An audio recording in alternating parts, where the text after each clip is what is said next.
Boa noite a todas, a todos e a todos, em especial ao GPIF, na figura da Márcia Pérez. Obrigada, Elisângela Maroto, por estar aqui na minha companhia.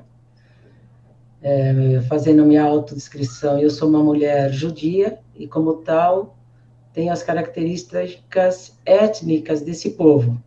Meus olhos são claros, meu cabelo é enrolado, eu estou usando um batom vermelho. Eu preparei esse quarto para recebê-los, né? O espaço público, desse modo na qual a gente tem vivido, né? Eu preparei essa minha fala e dividi ela em dois momentos. A primeira, eu quero recuperar uma certa genealogia dos estudos da infância, muito rapidinho. E no segundo, eu quero botar uma certa sociologia da infância em funcionamento, porque eu quero afirmar a tese de que as crianças falam uma língua que nós não entendemos.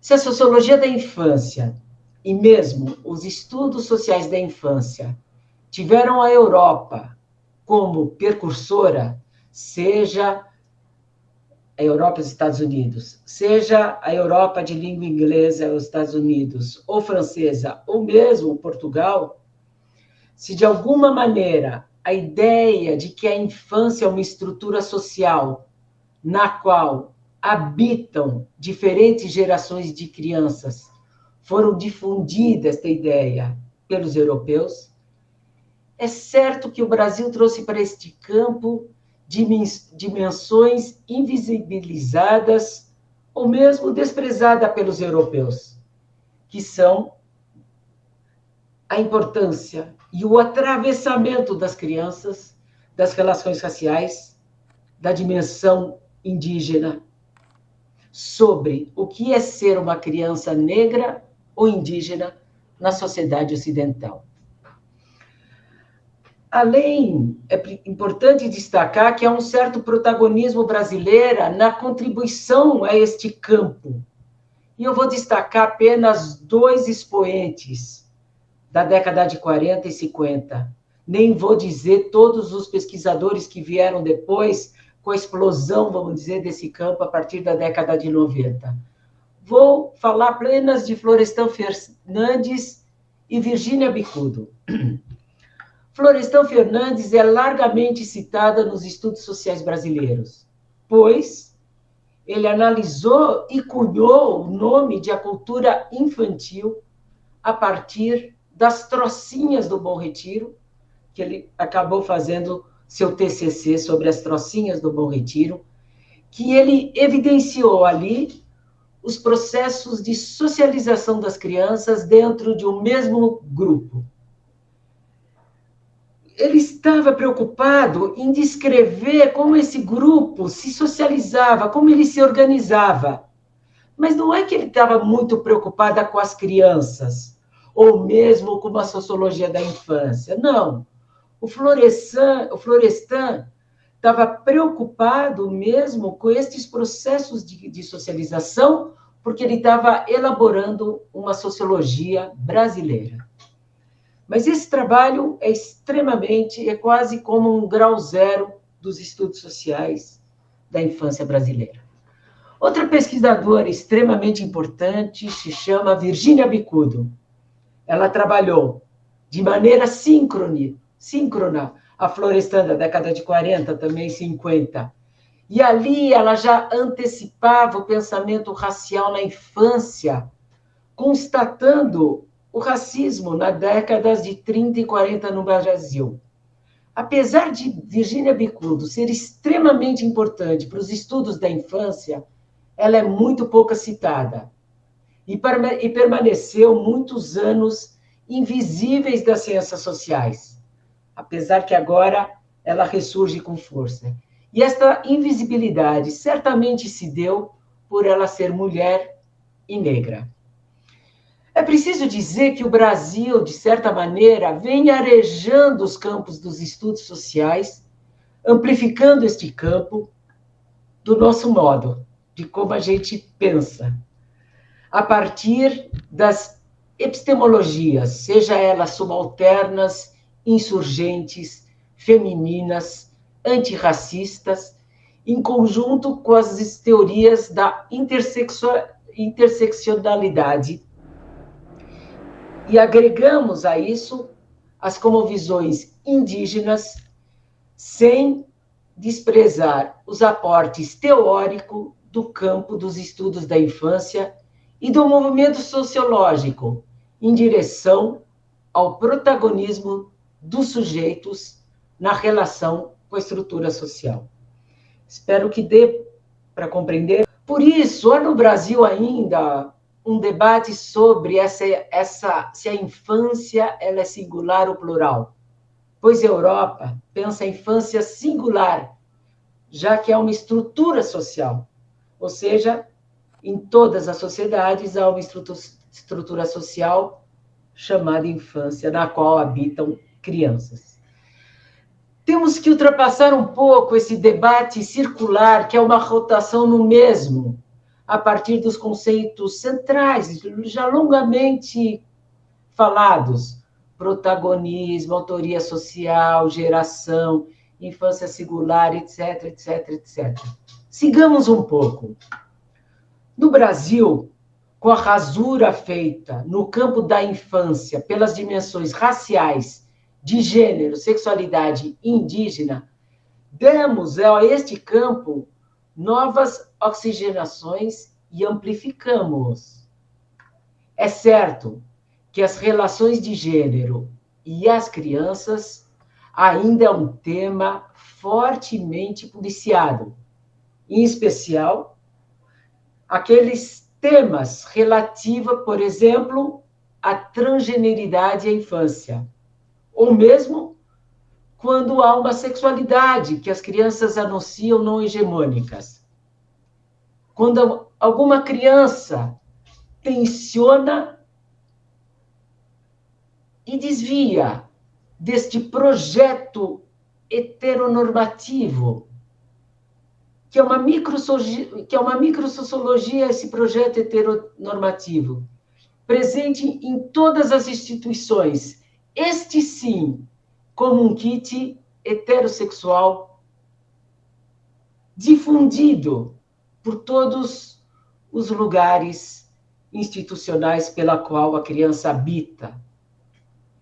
Retomando, quando uma criança escapa deste projeto heteronormativo, ela sai do parquinho e do tanque de areia e vai para os consultórios clínicos, como bem diagnosticou a professora Meg Hayara.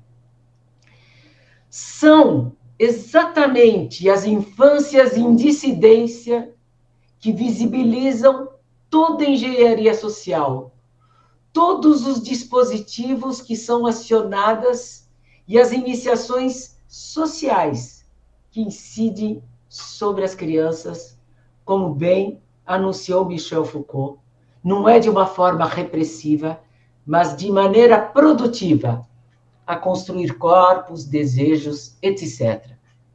Não há dúvidas de que a criança é um artefato biopolítico dos mais disputados e policiados. O corpo da criança sofre intervenções de todos os dispositivos de saber e poder, ao ponto de sufocar a própria criança, como eu vou tentar mostrar um pouco mais adiante. Pasolini, que era um cineasta, falava que as crianças eram uma espécie de prisioneiras políticas. Prisioneiras políticas do quê? Das tecnologias midiáticas, dos jogos eletrônicos, das instituições de produção e de controle de crianças, que é a escola, a família, etc, etc.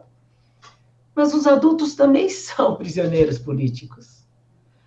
Ao mesmo tempo em que as crianças aparecem como prisioneiras políticas, Gilles Deleuze, em conversa com Michel Foucault, dois filósofos franceses, no livro Microfísica do Poder, Deleuze fala assim, abre aspas, se as crianças conseguissem que seus protestos ou simplesmente suas questões fossem ouvidas em uma escola maternal, isto seria o bastante para explodir todo o sistema de ensino. É isto. O sistema se mostra totalmente frágil diante das crianças, em especial das infâncias dissidentes. Eles ficam horrorizados e tentam capturar as crianças de todas as maneiras nesta sociedade totalmente adultocêntrica. Os estudos sociais da infância pretenderam não só mostrar os graves problemas da infância, como a mortalidade infantil, trabalho infantil, abuso de todas as ordens, a sociedade adultocêntrica, cunhada pela Fulvia Rosenberg, na qual há uma hierarquia discursiva, onde a fala da criança está no último patamar dessa hierarquia de fala. E sua fala é totalmente desprezada, mesmo no local como a escola, que é o lugar feito para a criança falar. A criança fala, mas a gente, na verdade, não dá muita bola. Os estudos da infância, fora esses grandes temas clássicos, tentou falar com a infância normal, banal, cotidiana. Eles fissuraram esse campo, o campo dos estudos sociais, eles fizeram uma rasura num campo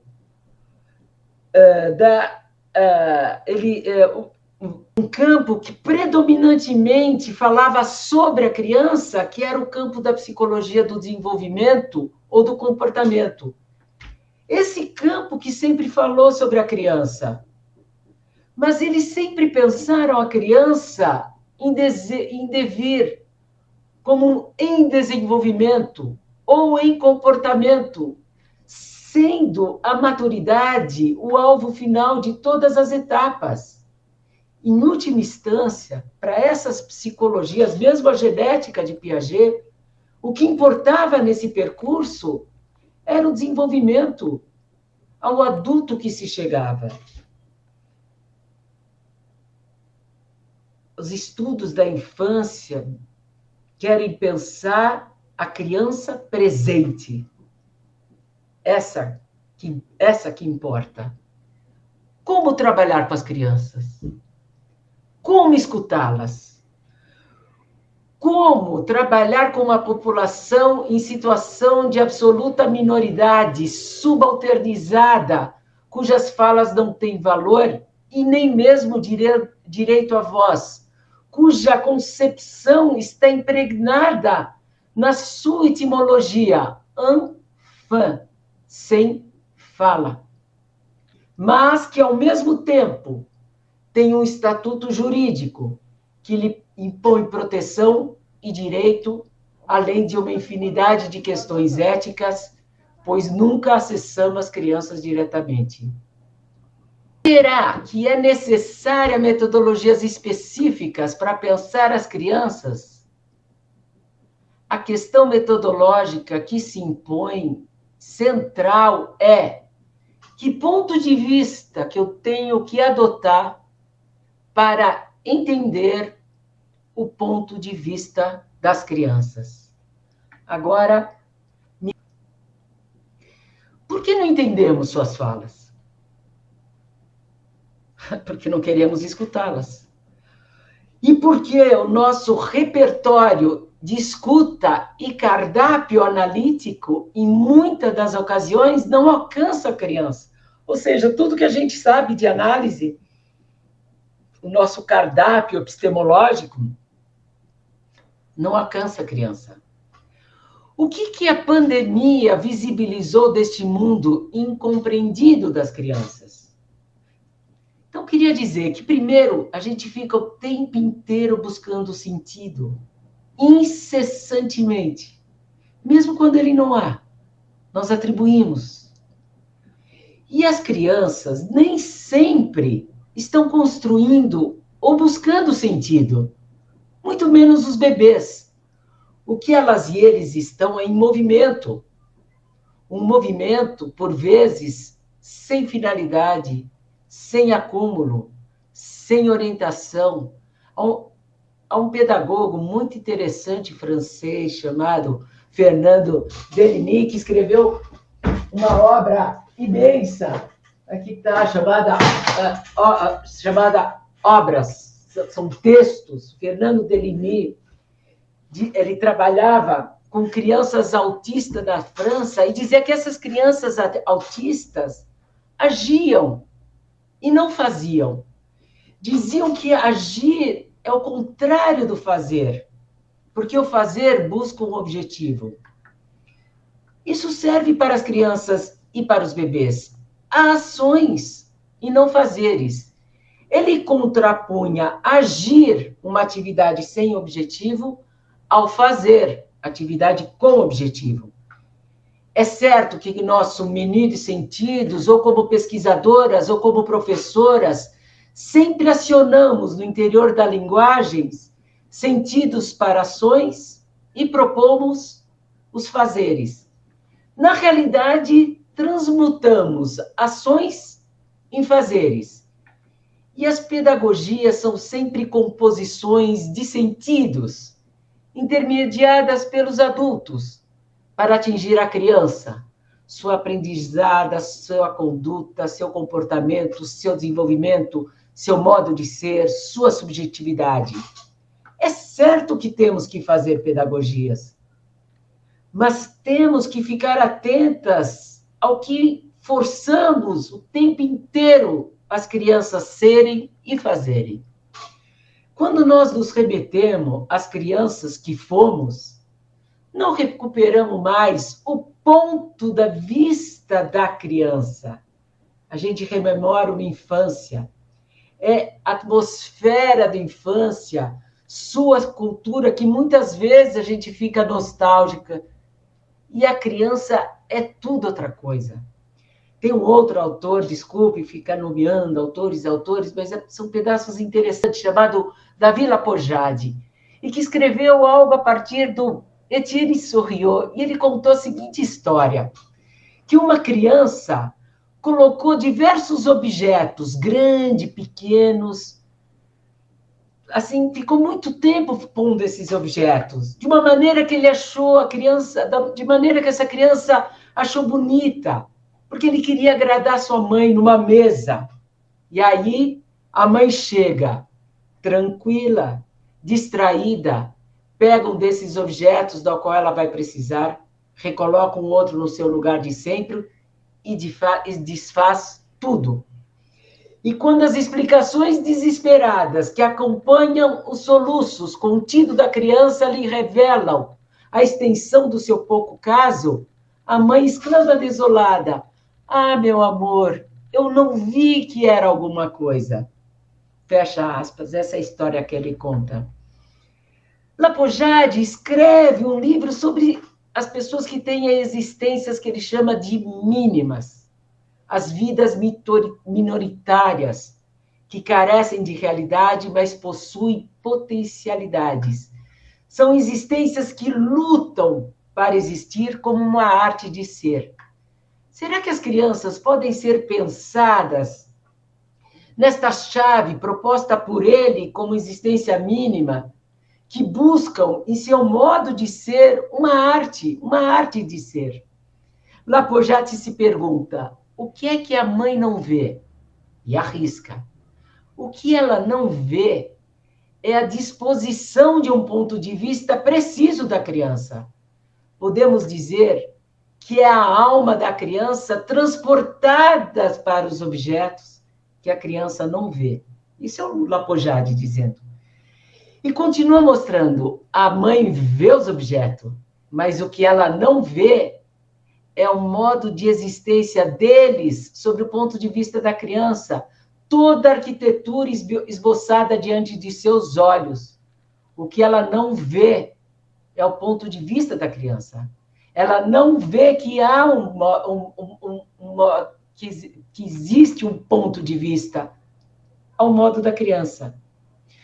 Podemos dizer que a mãe, a professora ou os adultos estão cansados e também cegos, pois não veem que há um mundo construído que Lapojade enuncia. Há almas nestes mundos. Os adultos não enxergam, não escutam, estão atarefados e brutalizados. Incessantemente, os adultos falam que estão esgotados. Eles estão esgotados, pois atuam numa cronopolítica do tempo, que acelerou o tempo, e a criança vive numa outra cronopolítica. Portanto, o que a gente tem aqui? De um lado, adultos esgotados, e de outro, vidas produzindo existências que não entendemos e não compreendemos. A questão que se impõe aqui é como adotar um ponto de vista das crianças quando todos os dispositivos de saber e poder são adultocentro e assinalam para as crianças uma função social já dada e um tempo e espaço determinados. Como dar a ver e ouvir a criança na sua potência do agir? De novo, que ponto de vista adotar para entender o ponto de vista das crianças?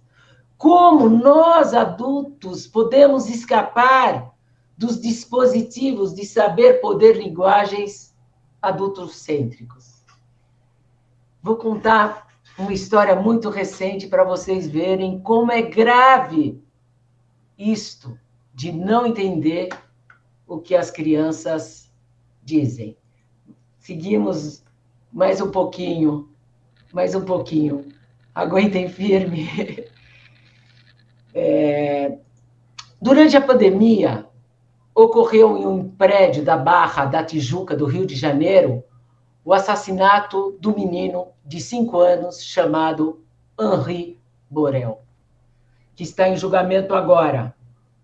E esse caso é muito importante para nós que trabalhamos com as crianças. Todos os casos com crianças, para nós que trabalhamos, estudamos crianças, é importante. Precisamos entender. As notícias sobre ele quase sempre se referiam apenas com o nome, Henri. Isso acontece com as crianças. Elas sempre são anunciadas pelo primeiro nome. Ele foi assassinado pelo padrasto e a mãe parecia saber o que ocorria. Mas por que eu me remeto a esta história largamente narrada pelos noticiários brasileiros? E quem eram chamadas para... E colocaram isso como um caso familiar, uma certa psicologia falava deles, os psicólogos, os juristas, não chamavam sociólogos da infância. E eu me remeto a esse caso, porque é um menino branco e de classe média. Mas o que eu quero retomar com essa história é que esta criança falava o que estava ocorrendo. Ele vomitava, se agarrava à sua babá, pedia para não ficar com o padrasto, ele mancava anunciando espancamento. Nenhum adulto supostamente entendeu sua fala. Nem na escola, nem seu pai. Sua mãe talvez soubesse, mas preferiu o conforto que o capital também simbólico lhe ofertava na relação com o deputado. Enfim, todo mundo institucional, escola, família, médicos, saberes científicos, que foram criados para proteger e controlar a criança, não se deram conta do que ele incessantemente falava e do pedido de ajuda que anunciava. Por quê? Porque há uma rede de saberes científicos sobre a criança que, na realidade, falam por ela e impede que se escute o que ela está dizendo. As crianças estão limitadas nas famílias e pelos saberes que investem nas famílias. O que impressiona no caso é que as crianças são tão protegidas e controladas por estes saberes que nem conseguem de fato protegê-las, já que tal criança foi assassinada apesar de anunciar todo o tempo o que lhe ocorria. Há uma certa psicologia que indica que as crianças fazem sintomas quando os pais se separam. Há uma certa psicologia que indica a família, em geral, a nuclear, como lugar próprio da criança. Então, desde logo, qualquer sintoma que Henry pudesse fazer, a resposta já estaria dada por esta suposta cientificidade edípica. Henri estava sentindo a separação dos pais e fazendo sintomas. Henri não sofria pela separação dos pais. Estava sendo torturado. Que erro brutal de interpretação. Mas como é que a fala dele poderia ultrapassar tais construções supostamente científicas? Como é que poderia fazer ecoar seu berro? Para além desta rede construtora de subjetividade, interpretação, construções do que é ser uma criança e ter uma infância, como ele poderia escapar de todas essas modelagens que constroem crianças e subjetividades para dizer que o sofrimento dele nada tinha a ver com o desejo de família, mas sim que estava sendo agredido por um adulto, homem branco e violento. Para ouvir a criança, temos que nos desfazer destes campos todos de saberes e poderes impostos há tempos sobre a criança. Há crianças que não se importam e ficam felizes com a separação dos pais. Há crianças que não sofrem com isso e nem desejam família nesta constelação hegemônica.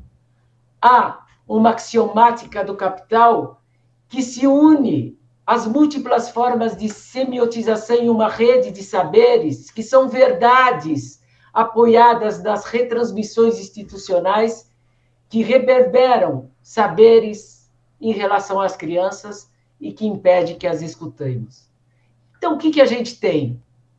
A gente tem a criança dos psicólogos, a criança dos pedagogos, a criança dos juízes, a criança do Estado, a criança da família, das ONGs, a criança dos padres, pastor, rabino. Como escapar disso? Pois todos este sistema de significação do que é ser uma criança investem incessantemente sobre elas e instauram uma subjetividade. Não há território mais disputado e controlado do que o corpo da criança. Todo mundo fala pela criança e não com a criança. Mesmo quando uma criança indica que está sendo torturada, não se escuta. Como escapar destes paradigmas? O desejo da criança não é redutível a uma triangulação edipiana e pode até querer dele escapar ou passar ao largo dessa inscrição, como nos tentou mostrar largamente dois filósofos, em especial Félix Guattari e Liane Moser. O campo teórico da criança pequena é saturado por alguns saberes que impedem a voz da criança, mesmo quando pretendem escutá-las. Todas estas representações sobre o que é uma criança faz desaparecer as forças que elas anunciam. Como ver as forças que emanam das crianças sem enquadrá-las no sentido das lógicas de representação? As crianças são capazes de verem um foguete quando nós só vemos uma caneta. Gilles Deleuze escreveu uma coisa sobre o pintor Francis Bacon, que serve aqui para nós, quando nos remetermos às crianças. Ele disse que um pintor não tem que preencher uma superfície branca, mas, na realidade, ele tem que esvaziá-la, desobstruí-la, limpá-la. Limpar esta superfície. Porque o pintor busca outras formas de percepção. Pois a tela em branco, ela nunca está em branco. Porque ela é repleta de clichê, opinião, imagem, lembrança, fantasma, significantes. é o que acontece em relação à criança. Quando a vemos, não vemos nada. Quando eu trabalhava numa creche, perguntava para uma mulher, em geral são as mulheres, na busca do emprego, por que queria trabalhar, ela dizia, porque eu amo crianças. Que crianças ela ama? É aquela que está representada na cabeça dela. E o que dizer do desespero, sem palavras, só de ação, do menino negro, Miguel Otávio Santana da Silva, de 5 anos, que cai do prédio e que dizia incessantemente que não queria ficar com a patroa branca negligente, para dizer o mínimo, pois pela atitude dela conseguimos entender por que Miguel não queria permanecer com ela sem sua mãe. Posso fazer uma lista de história de crianças infames, cujas histórias nem foram contadas. Há uma tese que mostra a história de 2 crianças durante a escravidão, quando um bebê branco ganha de herança uma criança de 2 anos. Este é o retrato de que não existe uma criança universal no Brasil. Apesar de que mesmo elas se encontram em um mundo em que elas não são levadas em conta verdadeiramente. Ao voltarmos agora para a escola, temos que tentar voltar diferentes, buscando uma outra escuta em relação às crianças. A escola faz iniciações sociais. É nestas iniciações que temos que estar atentos e atentas e atentes. Como iniciar as crianças de um outro jeito? Como contribuir para que a criança negra seja integrada à escola, não de maneira diferenciada, pois as crianças se descobrem negras na escola e percebem uma hierarquia de cor. Como permitir e propiciar que as crianças manifestem sua sexualidade, seus desejos de maneira livre e criativa, sem levá-las do parquinho às clínicas psicológicas? Como permitir e aproveitar a invenção dos mundos que as crianças realizam? A infância é o que as crianças têm de mais precioso. E uma boa escola de educação infantil é aquela que tem a infância como fundamento de sua ação pedagógica. Entre os indígenas, os povos originários, como, por exemplo, o povo Munduruku, em sua cosmovisão, mostra que o pensamento ocidental é linear. Inventou um tempo no qual o relógio marca e vai para frente. Inventa o futuro, mas não tem presente. Pois o tempo denominado Cronos, este do relógio, é linear. É o tempo da especulação, aquele que poupa, para que em um futuro sejas feliz. No tempo indígena é tudo outra coisa desde o início. O tempo originário é o da natureza, ele é cíclico e é sistêmico. Na língua Munduruku nem existe a palavra futuro. Precisam para eles é viver plenamente. Porque isso vai mudar. Vai mudar porque se deixará de ser criança. Professor, eu aprendi. Ser criança para este povo é um campo aberto de possibilidades, experiências e explorações. É o tempo do tudo pode. Um corpo estimulado, que nada, corre, sobe em árvores. Quando se pergunta para uma criança indígena, o que você quer ser quando crescer, segundo Daniel? A resposta é, quero ser avô, quero ser avó. O desejo é morrer velho e poder contar histórias. Ou seja, essa pergunta não faz o menor sentido para uma criança indígena. Os gregos também pensaram o tempo da experiência e denominaram de tempo aion, o tempo do brincar, do acontecimento e da arte, que temos que propiciar às crianças na escola. Já que o tempo Cronos, ele manda a flecha para frente, para o futuro. No neoliberalismo, há uma cronopolítica do tempo que nos deixou sem passado e sem futuro, e com o presente do instante seguinte. Aion é um tempo com textura. É um acontecimento. É a arte. É um tempo alargado, generoso, como o tempo da criação. O fragmento 52 de Heráclito diz: Aion é uma criança que brinca, literalmente pensando: seu reino é o de uma criança. Se há uma possibilidade de educação e de sociedade, é na própria infância que temos que buscar. O mestre, disse Nietzsche, é aquele que mantém o homem na infância. Para finalizar, e já agradeço de vocês terem ficado esse tempo todo escutando, queria dizer que a nossa catástrofe maior será que nada mude em nossas vidas após a pandemia. Precisamos ser capazes de extrair de nós a criança e, com as crianças, potencializarmos suas infâncias. Porque o que a vida quer é expansão e nada mais. Quando se pergunta a um sobrevivente do campo de concentração, que ele próprio se diz que ele não é um herói, porque eles sobreviveram. Os heróis, segundo os sobreviventes do campo de concentração, são aqueles que não sobreviveram. Mas quando se pergunta para o sobrevivente o que é mais importante, ele diz: a vida.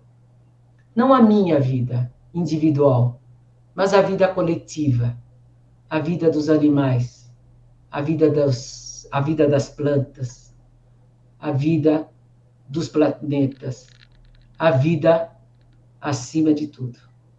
Muito obrigada. Boa noite.